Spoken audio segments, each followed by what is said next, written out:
एक गरीब विधवा थी जो अपने छोटे से बेटे के साथ किसी तरह जीवन बिता रही थी।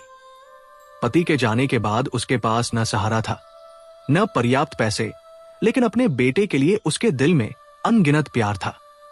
उसका 5 साल का बेटा हर रोज खाना खाने के बाद मासूमियत से मां से 2 मिठाइयां मांगता। जब उसे मिठाई नहीं मिलती तो वो रोने लगता और जिद करता। मां का दिल ये सब देखकर टूट जाता, लेकिन उसकी मजबूरी ये थी कि वो रोज मिठाइयां खरीद ही नहीं सकती थी। आखिर एक दिन वो अपनी परेशानी लेकर भगवान बुद्ध के पास पहुंची। उसकी आंखों में थकान और दर्द साफ दिखाई दे रहा था। उसने पूरी बात बताई और उम्मीद भरी नजरों से बुद्ध की ओर देखा।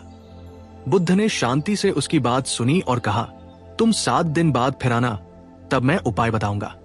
वो महिला 7 दिन तक किसी तरह इंतजार करती रही और फिर अपने बेटे को लेकर वापस आई। लेकिन बुद्ध ने फिर वही कहा, 7 दिन बाद आना। यह सिलसिला लगातार 3 हफ्तों तक चलता रहा।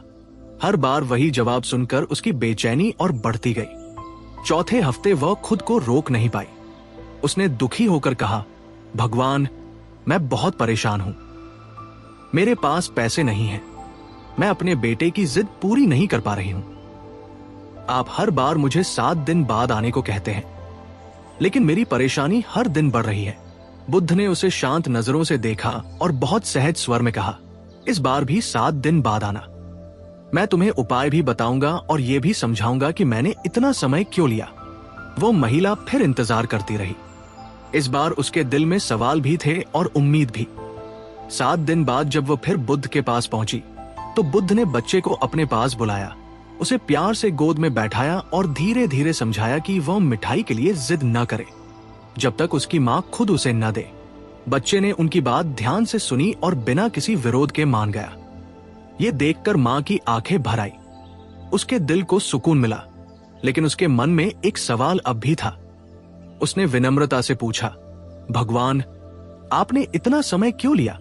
बुद्ध मुस्कुराए और बोले, क्योंकि पहले मुझे खुद मिठाई खाने की आदत थी। अगर मैं अपनी आदत नहीं छोड़ता तो तुम्हारे बेटे को समझाने का मेरा कोई अधिकार नहीं था। मैंने पहले खुद को बदला, फिर तुम्हारे बेटे को समझाया। यह सुनकर महिला के मन में गहरी समझ जागी। उसे एहसास हुआ कि सच्ची सीख वही होती है जो इंसान पहले अपने जीवन में उतारता है।